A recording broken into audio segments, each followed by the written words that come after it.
Olá, querida amiga, querido amigo, bem-vindos ao seu programa Apontamentos da Semana.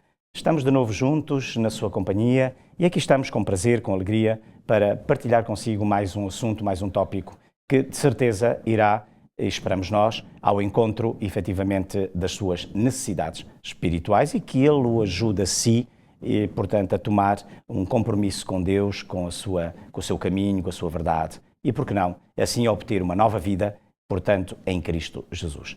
Para este novo tópico, e é estranho, repare bem, que o assunto desta semana tem a ver com aflições, mais aflições para o profeta Jeremias. Bom, para falar disto, nós continuamos a contar com a presença do pastor Ilídio Carvalho, a quem nós queremos saudar. Olá, pastor Ilídio.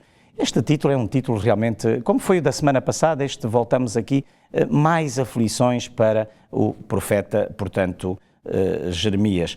É curioso porque, de facto, Jeremias, ele andava a profetizar, portanto, a profetizar alguns males, não é? Ele estava a apontar algumas situações que não eram elegantes, não é? E ele profetizava contra esses males e agora aparece aqui o conceito de mais aflições. Pastor Elias, que aflições eram estas? Quando eu constato, vejo a condenação deste homem a um tronco, vejo o fogo nos ossos dele, vejo ele mesmo amaldiçoar o seu dia de nascimento, enfim, vejo planos que foram engendrados contra este profeta, no fundo um homem de Deus, no fundo um homem que na realidade é chamado para uma missão. Pastor Lídio, bem, isto é consigo. Vamos ouvir. Ouçamos primeiro a palavra de Deus, que é o que importa, muito não é? Bem, muito bem. Estamos a falar de Jeremias e, claro, todo o programa é sobre Jeremias e cada capítulo tem a sua especificidade, nomeadamente. Aqui, se nós lermos logo no versuário da lição, é assim, Jeremias 20, verso 7, diz assim uma coisa espantosa: iludiste-me, ó Senhor, iludido fiquei, mais forte foste do que eu e prevaleceste, sirvo de escárnio todo dia, cada um deles zomba de mim. Para rematar este pequeno este contexto aqui, lerei de viva voz aquilo que já citei no passado de cor, que é Jeremias, no capítulo 9, no verso 2, oxalá eu tivesse no deserto uma estalagem de caminhantes. Então deixaria o meu povo, me apartaria dele, porque todos eles são adúlteros e um bando de aleivosos. Ora, vemos a maneira como Jeremias se expressa em relação para caracterizar o dito, o pseudo, verdadeiro povo, ou professo, verdadeiro povo de Deus. Onde ele vai dizer, pois bem, aqui, que como o versuário da lição, que sintetiza a lição nestes mais aflições para o profeta, iludiste-me, Senhor, iludido fiquei, sirvo de escárnio todo o dia, cada um deles zomba de mim. É evidente que, como já dissemos, que a mensagem de Jeremias para os últimos reis de Judá antes do cativeiro é: entreguem-se ao rei de Babilónia e vivereis vós, a vossa família e toda a nação. Ora, isto era realmente uma mensagem que nenhum rei queria ouvir, nenhum conselheiro de Estado queria ouvir, mas logo, este homem deve ser um falso profeta ou então totalmente vendido à nação inimiga. Portanto, alguém que não só apostatou na fé, porque Jeová não pode ter, ou Yahvé não pode ter umas palavras tão duras para connosco, seu professo povo, ou então ele realmente desertou para o inimigo. Por isso é que diz aqui, ele queixava-se: Senhor, tu iludiste-me, eu vou para aquele povo não quer saber de mim, eu queria realmente não estar aqui nesta função, mas eu estou aqui porque tu realmente queres e eu quero fazer a tua vontade. Que é quase como aquele outro profeta mais antigo, portanto, Jonas, que tem a ver com a Assíria, com a cidade de Nínive. não é? Deus manda para um lado e ele vai para o outro. Não é? Porquê? Porque ele não quer quer passar, como sabemos, por um falso profeta. Porque ele conhece Deus. Deus é um Deus magnânimo, um Deus que perdoa, um Deus que se esquece do mal e um Deus que se arrepende. Não é? Em linguagem metafórica meramente humana. Portanto, diz aqui que Jeremias vai ser condenado ao tronco. Ora, se nós olharmos e se tivéssemos uma imagem do que é o tronco, não é assim? Portanto, uma coisa é a prisão, que já não é boa, e outra coisa é estar em prisão, num calabouço, e ainda por cima com os pés ou mãos dentro de um tronco. E um tronco o que é? Portanto, nós temos um pau, digamos, temos aqui uma peça de madeira grossa e temos aqui um corte aqui, assim, meio oval, meia circunferência e meia circunferência. Para quê? Para que o condenado metesse um pé aqui, uma perna aqui, outra perna aqui perto dos tornozelos. E depois o outro pau que vinha em cima fechava, não é? Com outra concavidade aqui. Portanto, ficava a pessoa com um pé e, enfim, com a perna aqui e outra perna aqui, não é? Ora, aqui era a imobilidade absoluta. Portanto, vemos bem o criminoso que era este Jeremias para que merecesse exatamente não só estar em calabouço, o que já não era simpático, quanto mais ser condenado ao tronco. Ora, e depois a responsabilidade do profeta era não somente era transmitir a mensagem e não saber se este aceita ou se aquele deixou de aceitar, ou seja, contar quantos aceitaram ou não. Não. Profeta, a sua mensagem era ser profeta é falar através de, ou falar por meio de, em função da parte de outrem, perdão, não é? Ora, e é isso que Jeremias não vai ser aceito, e ele reconhece isso, porque a mensagem dele não era agradável de se ouvir, não é assim? Porque era alguém que tinha esquecido o aspecto patriótico, porque render-se, não há luta, a gente rende-se de imediato. É isso mesmo, se quiseres viver, segundo a palavra de Deus, é isso que terá que acontecer. Ora, é verdade que diz aqui a nossa lição, fala que ele foi condenado pela lei vigente. E a lei vigente mandava, entre outras coisas, açoitar. O que é interessante há aqui um pormenor, eu vou ler isto no Novo Testamento com o apóstolo Paulo, para nós entendermos. Às vezes dizemos que Jesus foi açoitado, outros eram também tantos açoitos, eram condenados ao açoite. Ora, eles vão ser chicoteados. E o apóstolo Paulo tem aqui um pequeno pormenor que eu gostava de partilhar com todos nós, e diz aqui na segunda carta aos Coríntios, no capítulo 11, quando ele fala que por amor de Cristo teve este problema, aquele problema, passou por prisão, passou por naufrágios, passou por diversos perigos. E ele diz aqui, na segunda carta aos Coríntios, no capítulo 11, e em particular no verso 24, ele está a descrever os perigos que ele vai passar por amor da palavra de Deus. Ele diz, recebi dos judeus 5 quarentenas de açoites, menos um. Ora, ele faz referência a uma lei que se encontra no livro de Deuteronômio, no capítulo 25, lei essa que estava a ser aplicada a Jeremias. E então Levítico no capítulo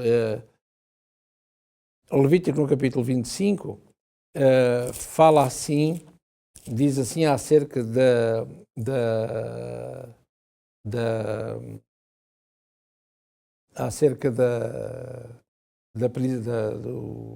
do açoitar. Deixa eu ver se eu me enganei.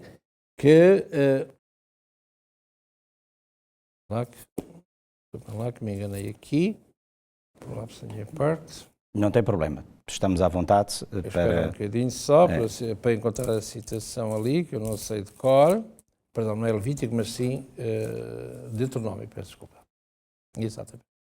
Deuteronômio 25 diz assim, aqui, portanto, penas aplicáveis a quem merecia a pena, diz, o verso 3, 40 açoites lhes darás, não mais. Ora, ao açoitar 40 açoites, não mais. E é curioso que Paulo vai dizer 40 menos um. E porquê? Porque cria-se na altura que o ser humano só podia aguentar com cerca de 40 chicotadas, era o máximo que o ser humano podia aguentar. E então, para que o homem ou o açoitado não morresse, portanto, só lhe davam 39. Pensava-se. E então, para não dizer, aquela pessoa levou 39 chicotadas, então diziam, levou o máximo 40 menos 1.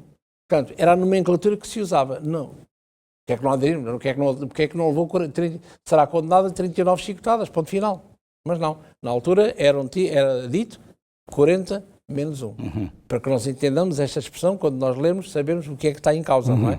Porque para nós, 40 menos 1, se estivermos a ler a segunda carta aos Coríntios, caramba, então o apóstolo Paulo punha aqui, muito bem,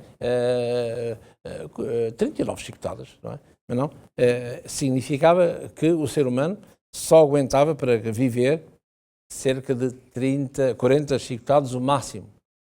Ora, e vemos aqui que Jeremias, não é assim? No seu infortúnio, ele vai dizer claramente que a quem, ó Deus, tu me enviaste.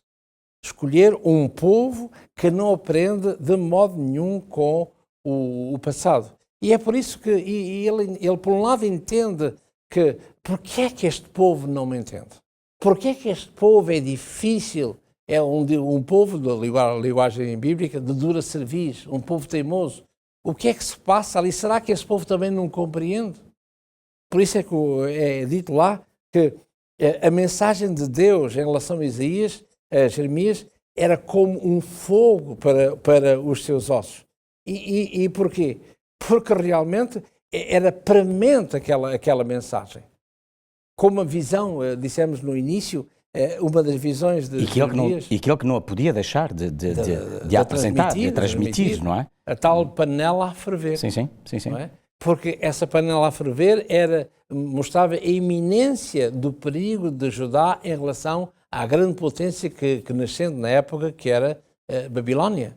Portanto, quando Babilónia acordasse para jogar toda esta cartada no palco político da época, portanto, o primeiro que iria, enfim, aqueles que iriam sofrer, e em grande maneira, era exatamente o professo povo de Deus, Judá, não é? Porque estava ali como um reino tampão entre estas duas potências.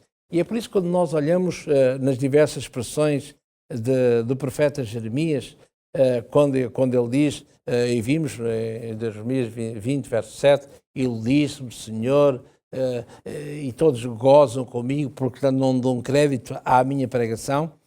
Quando diz, eu clamo violência e ninguém me atende, eu clamo socorro e ninguém me atende, que é uma mensagem, curiosamente, quer pelo profeta Jeremias, quer pelo profeta Abacuque, várias vezes, e curiosamente nós encontramos isso no livro de Job, quando ele diz também, Jeremias, maldito seja o dia em que disseram que nasceu um varão. Claro. E vemos isto em Jeremias, portanto, ele a amaldiçoar o dia em que ele nasce. Exatamente, e nós encontramos isso aqui no livro, que é do livro de Abacuque, como disse, como também no livro de Job. Pastor Vídeo, desculpe interromper, e o que é que leva, efetivamente, um homem, e particularmente um profeta como Jeremias, a chegar a esse ponto, a amaldiçoar o dia em que nasceu? Vou responder com o livro de Job. Certo.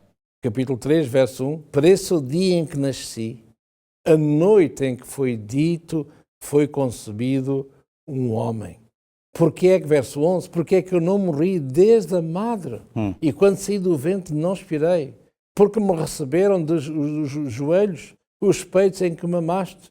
Porque já agora jazeria, repousaria, dormiria, não haveria mais repouso sobre mim? Ora, isto é exatamente o que diz Jeremias no capítulo 20. Não é? Maldito o dia em que eu nasci, não é?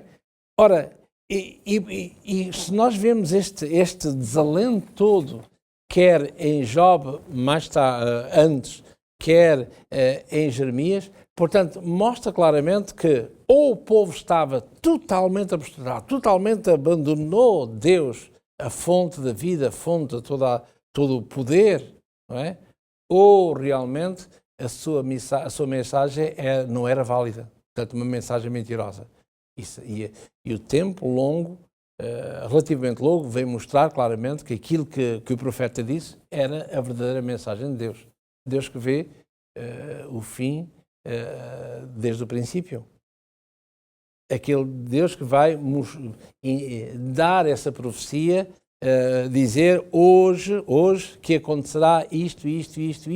Só Deus, um Deus Criador, podia fazer uma coisa dessas. Aliás, nos nossos dias nós acabamos também por perceber um bocadinho isso, não é? Portanto, acabamos por muitas vezes ter momentos de desânimo, quando de facto apresentamos, tal como estamos a fazer aqui neste programa, portanto, quando apresentamos a mensagem da parte de Deus, quando apresentamos exatamente à luz da Bíblia aquilo que é, digamos, as verdades bíblicas, e vemos que as pessoas, digamos, o povo continua a rejeitar, não é? E isso, de alguma maneira, também nos leva ao desalento, ao desânimo, à tristeza, não é? Porque isso põe em ênfase a verdadeira humanidade daquele que é o transmissor da mensagem. Exatamente. Porque, embora a mensagem possa parecer impessoal, que vem de Deus... Que vem de Deus, sim. E nós temos que, como profetas, temos que a transmitir, mas também, ao transmitirmos aos nossos concidadãos, não é? Como a Igreja de hoje faz, não é assim?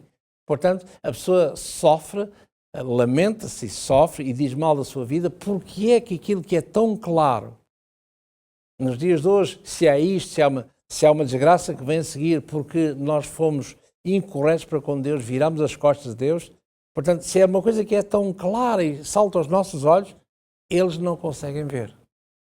Isso explica-se exatamente um bocadinho naquela questão que vimos a semana passada, só efetivamente à luz de um grande conflito, de um contexto entre dois poderes oponentes, não é? Que se opõem um ao outro, não é? Porque temos que entender esta guerra, não é? Pela posse da nossa mente e do nosso coração entre estes dois poderes, não é? Portanto, eu penso que se explica muito por aí também, não é? Agora, há uma última pergunta que eu lhe queria fazer, Pastor Ilírio. Portanto, porque estamos a caminhar para a parte final do nosso programa, mesmo apesar de tudo isto que acaba de dizer, a condenação do profeta ao tronco, esta ideia de ele desejar profundamente amaldiçoar o dia em que nasceu, portanto, tudo isto, apesar disto, digamos, houve planos que foram tipicamente, intencionalmente engendrados contra o profeta Jeremias, não é? Que planos foram estes, Pastor Ilídio? Lá está o contexto do grande conflito, não é? Quem está por trás, quem não está por detrás, tudo isto. O plano de Deus é que as promessas de Deus e castigos são sempre condicionais, como aconteceu com Nínive, há que falámos em Jonas. Isto paira sobre vós, esta acusação, isto que é grave, esta desgraça paira sobre vós. Mas se vos arrependerdes, isto desaparece. Portanto, todas elas são condicionais. Quer o bem, quer as ameaças. Claro.